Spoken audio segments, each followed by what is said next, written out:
નમસ્કાર દર્શક મિત્રો, આપ જોઈ રહ્યા છો 24 ન્યૂઝ ગુજરાત, જ્યાં સમાચાર છે સત્યના પક્ષે અને જનતાના માટેની લડત છે નિરંતર।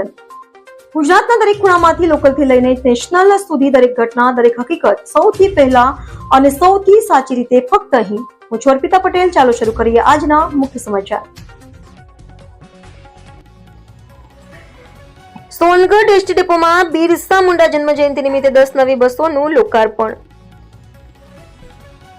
સોનગઢમાં આજે એસટી સોનગઢ ડેપો ખાતે ભગવાન બિરસા મુંડાની 150મી જન્મ જયંતિ નિમિત્તે જનજાતીય ગૌરવ પરિવહન યોજના અંતર્ગત 10 નવી એસટી બસોનું લોકાર્પણ વિધિવત કરવામાં આવ્યું હતું।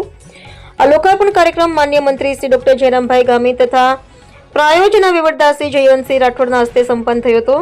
ટ્રાયબલ વિસ્તારના વિદ્યાર્થીઓ તેમજ મુસાફરોને વધુ સારી પરિવહન સુવિધા મળે તે હેતુસર નવી બસ સેવા માટે મૂકવામાં આવી છે। કાર્યક્રમ દરમિયાન સોનગઢ નગરપાલિકા પ્રમુખ સારિકાબેન પટેલ, ઉપપ્રમુખ પ્રકાશભાઈ ગામિત, નગર સંગઠન પ્રમુખ અમિતભાઈ અગ્રવાલ, મહામંત્રી વિમલભાઈ દેસાઈ, મહામંત્રી રૂપસિંહભાઈ રાજપૂત, બાંધકામ અધ્યક્ષ આશીષભાઈ શાહ, નગર સેવક પ્રકાશભાઈ માળી, કિશોરભાઈ ચૌધરી, ડોક્ટર સ્વપ્નિલભાઈ પાટીલ, હેતલબેન દવે, સુરેન્દ્રનગર માજી પ્રમુખ ટપુભાઈ ભરવાડ, નગરપાલિકા કોર્પોરેટર યોગેશભાઈ મરાઠી સહિતના આગેવાનો હાજર હતા।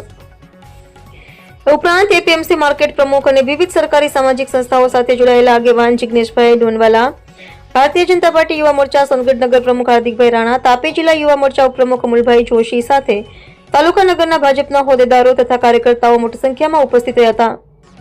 નવી એસટી બસો શરૂ થતા ગ્રામ્ય તથા ટ્રાયબલ વિસ્તારોના વિદ્યાર્થીઓ અને મુસાફરોને મુસાફરીની વધારાની સુવિધા ઉપલબ્ધ થશે એવી ધારણા વ્યક્ત કરવામાં આવી હતી। રિપોર્ટર હાર્દિક જોશી, સોનગઢ। નમસ્કાર મિત્રો, હું છું હાર્દિક જોશી, 24 ન્યૂઝ ગુજરાત તાપી।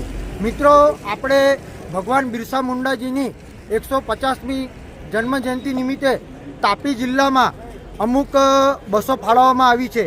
એનું આજે મુહૂર્ત કરવામાં આવ્યું છે અને આપણા ગુજરાત રાજ્યના રમતગમત અને સાંસ્કૃતિક વિભાગના મંત્રી એવા જયરામભાઈ ગામી જેઓ અહીંયા ઉદ્ઘાટન પ્રસંગે આવ્યા છે, તો એમની સાથે આપણે વાત કરીશું।